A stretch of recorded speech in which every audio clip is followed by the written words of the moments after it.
بسم اللہ الرحمن الرحیم۔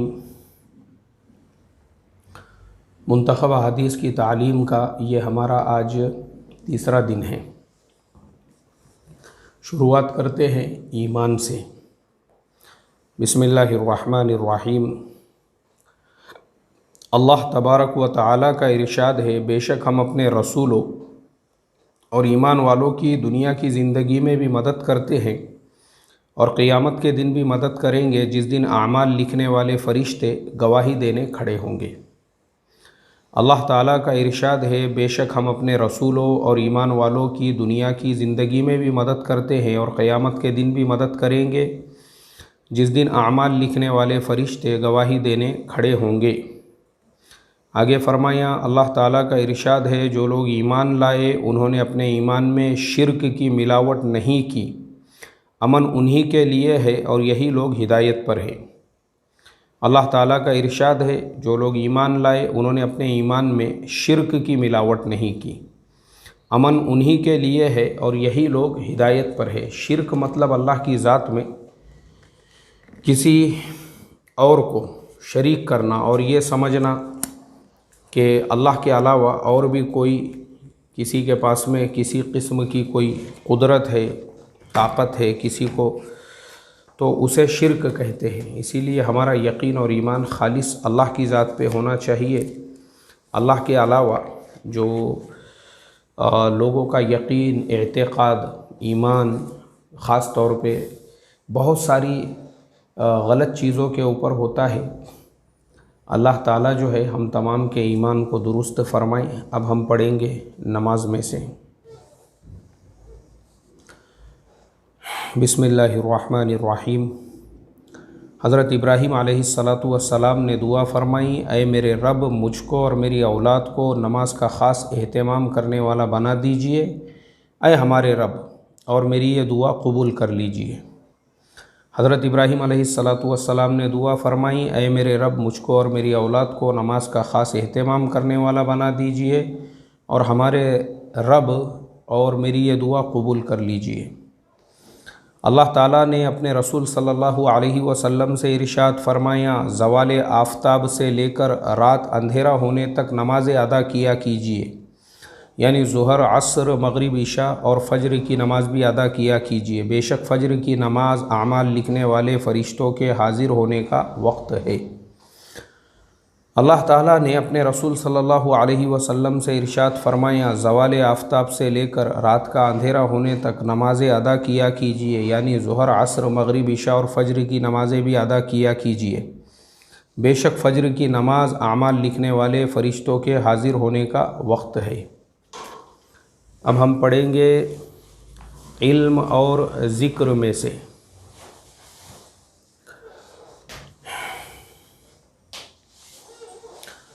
اللہ کے نبی صلی اللہ علیہ وسلم سے اللہ تعالیٰ نے خطاب کیا، اور آپ یہ دعا کیجئے کہ اے میرے رب، میرا علم بڑھا دیجئے، وقل رب زدنی علما۔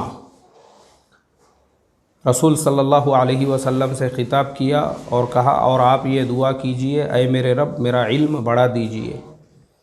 یہ دعا جو ہے اللہ تعالیٰ نے اپنے نبی صلی اللہ علیہ وسلم کو بتلائی ہے اور ان کو فرمایا ہے کہ یہ دعا کیا کیجئے علم کے بڑھنے کے لیے۔ تو یہ ایک ایسا عمل ہے، ہم لوگوں نے بھی اللہ تعالیٰ سے فرض نماز کے بعد میں یہ دعا کرنا چاہیے۔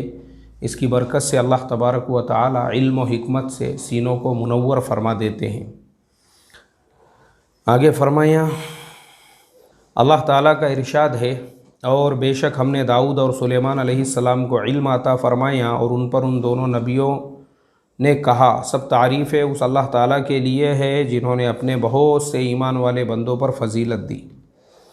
بے شک ہم نے داؤد اور سلیمان کو علم عطا فرمایا، اس پر ان دونوں نبیوں نے کہا، سب تعریفیں اللہ تبارک و تعالیٰ کے لیے ہیں جنہوں نے ہمیں اپنے بہت سے ایمان والے بندوں پر فضیلت دی۔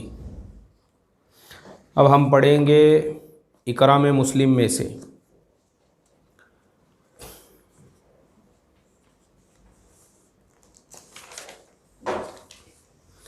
اللہ تبارک و تعالیٰ کا ارشاد ہے، کیا ایک ایسا شخص جو مردہ تھا پھر ہم نے اس کو زندگی بخشی اور ہم نے اس کو ایک ایسا نور عطا کیا جس کو لیے ہوئے وہ لوگوں میں چلتا پھرتا ہے، بھلا کیا یہ شخص اس شخص کے برابر ہو سکتا ہے جو اندھیروں اور تاریکیوں میں پڑا ہوا ہے، ان تاریکیوں سے نکل نہ سکتا ہو، یعنی مسلمان کافر کے برابر ہو سکتا ہے؟ یہ ہم نے کل پڑھ لیا تھا۔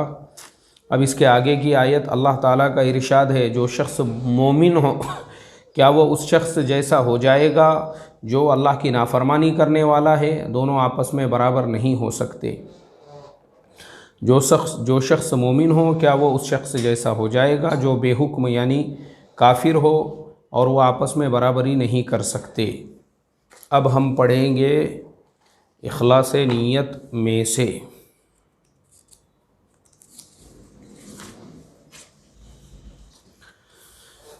اللہ تبارک و تعالیٰ کا ارشاد ہے، جو شخص دنیا میں اپنے عمل کا بدلہ چاہے گا اسے دنیا ہی میں دے دیں گے اور آخرت میں اس کے لیے کوئی حصہ نہیں ہوگا، اور جو شخص آخرت کا بدلہ چاہے گا ہم اس کو ثواب عطا فرمائیں گے دنیا میں بھی، اور ہم بہت جلد شکر گزاروں کو بدلہ دیں گے، یعنی ان لوگوں کو بہت جلد بدلہ دیں گے جو آخرت کے ثواب کی نیت سے عمل کرتے ہیں۔ اللہ تعالیٰ کا ارشاد ہے، جو شخص دنیا میں اپنے عمل کا بدلہ چاہے گا اسے دنیا ہی میں دے دیں گے اور آخرت میں اس کے لیے کوئی حصہ نہیں ہوگا۔ جو شخص آخرت کا بدلہ چاہے گا ہم اس کو ثواب عطا فرمائیں گے، دنیا میں بھی دیں گے، اور بہت جلد شکر گزاروں کو بدلہ دیں گے، یعنی ان لوگوں کو بہت جلد بدلہ دیں گے جو آخرت کے ثواب کی نیت سے عمل کرتے ہیں۔ دعوت اللہ میں سے پڑھا جا رہا ہے۔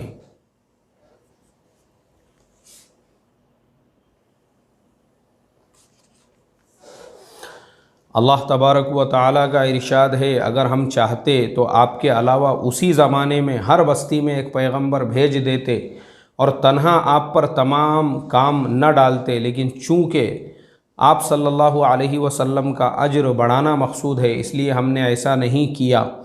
تو اس طرح سارا کام تنہا آپ کے سپرد کرنا اللہ تعالیٰ کی نعمت ہے، لہٰذا اس نعمت کے شکریے میں آپ صلی اللہ علیہ وسلم کافروں کی خوشی کا کام نہ کیجیے، یعنی کافر تو اس سے خوش ہوں گے کہ آپ تبلیغ نہ کیا کرے یا کم کرے، اور قرآن میں جو حق کے دلائل ہے ان سے ان کفار کا زور و شور سے مقابلہ کیجیے، یعنی عام اور تام تبلیغ کیجیے، سب سے کہیے اور بار بار کہیے اور ہمت قوی رکھیے۔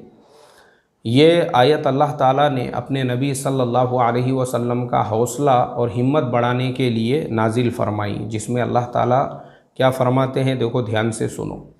اللہ تعالیٰ کا ارشاد ہے، اگر ہم چاہتے تو آپ کے علاوہ اسی زمانے میں ہر بستی میں ایک پیغمبر بھیج دیتے اور تنہا آپ پر تمام کام نہ ڈالتے، لیکن چونکہ آپ صلی اللہ علیہ وسلم کا اجر بڑھانا مقصود ہے اس لیے ہم نے ایسا نہیں کیا۔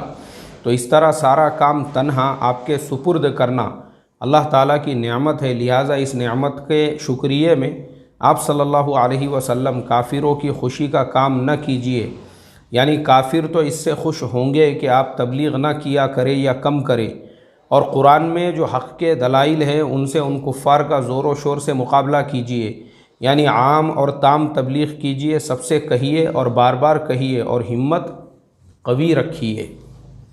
یہ اللہ کے نبی صلی اللہ علیہ وسلم کو اللہ تعالیٰ کی طرف سے ہمت دلانے کے لیے کہا گیا۔ اب جو لایانی باتوں سے لایانی چیزوں سے بچنا ہے، ایک یہ پرہیز ہے، یہ پرہیز کرنا ہے ہم کو۔ یہ اگر ہم پرہیز رکھیں گے تو پھر یہ جو اعمال کرنے والے ہیں ان کا اثر ہوگا ہمارے اوپر۔ اللہ فرماتے ہیں، منافقوں نے حضرت عائشہ رضی اللہ تعالی عنہا پر ایک مرتبہ تہمت لگائی، بعض بھولے بھالے مسلمان بھی سنی سنائی اس افواہ کا تذکرہ کرنے لگے، اس پر یہ آیت نازل ہوئی۔ اللہ کا ارشاد ہے، تم اس وقت عذاب کے مستحق ہو جاتے جبکہ تم اپنی زبانوں سے اس خبر کو ایک دوسرے سے نقل کر رہے تھے اور اپنے منہ سے ایسی باتیں کہہ رہے تھے جن کی حقیقت کا تم کو بالکل علم نہ تھا۔ تم اس کو معمولی بات سمجھ رہے تھے کہ اس میں کوئی گناہ نہیں، حالانکہ وہ اللہ کے نزدیک بڑی سخت بات تھی۔ اور جب تم نے اس بہتان کو سنا تھا تو اس بہتان کو سنتے ہی یہ کیوں نہ کہا کہ ہمیں تو ایسی بات کا زبان سے نکالنا بھی مناسب نہیں، اللہ کی پناہ یہ تو بڑا بہتان ہے۔ مسلمانوں، اللہ تم کو نصیحت کرتے ہیں، اگر تم ایمان والے ہو تو آئندہ پھر کبھی ایسی حرکت نہ کرنا کہ بغیر تحقیق کے غلط خبریں اڑاتے پھرو۔ پھر ہم اس آیت کو پڑھیں گے دوبارہ۔ منافقوں نے حضرت عائشہ رضی اللہ تعالی عنہ پر ایک مرتبہ تہمت لگائی۔ یعنی آپ سوچو، اس جملے کا مطلب یہ ہے کہ جو خبیث لوگ ہوتے ہیں اور جو منافق ٹائپ کے لوگ ہوتے ہیں، وہ جب اپنی منافقت پر اور اپنی خباثت پر اتر جاتے ہیں تو نبی، وقت کے جو نبی ہے، رسول ہے، ان کے بیوی کو بھی امت نے نہیں چھوڑا اور ان کے اوپر بھی تہمت لگائی۔ اللہ حفاظت فرمائے۔ تو حضرت عائشہ پر ایک مرتبہ تہمت لگائی تو بعض بھولے بھالے مسلمان بھی سنی سنائی اس افواہ کا تذکرہ کرنے لگے۔ اب اس میں ہوتا یہ ہے کہ اس زمانے میں بھی، کیونکہ بیچارے نئے نئے مسلمان تھے، بہت سارے بھولے بھالے، ان کو پتہ نہیں تھا، ان تک جب یہ باتیں پہنچی تو وہ بھی آپس میں ایک دوسرے سے اس کا تذکرہ کرنے لگے کہ ایسا واقعہ ہوا یا حضرت عائشہ صدیقہ نے اس طرح سے کیا۔ ان میں بھی آپس میں اس کا تذکرہ چلنے لگا تو قرآن میں یہ آیت نازل ہوئی۔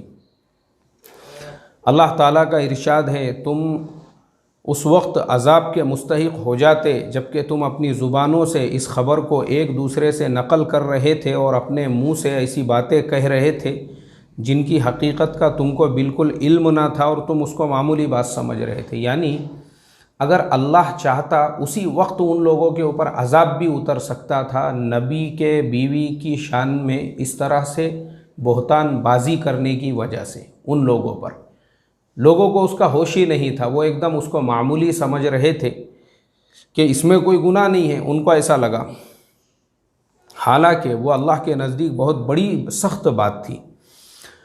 اور جب تم نے اس بہتان کو سنا تھا کہ اس بہتان کو سنتے ہی یوں یہ کیوں نہ کہا کہ ہمیں تو ایسی بات کا زبان سے نکالنا بھی مناسب نہیں ہے۔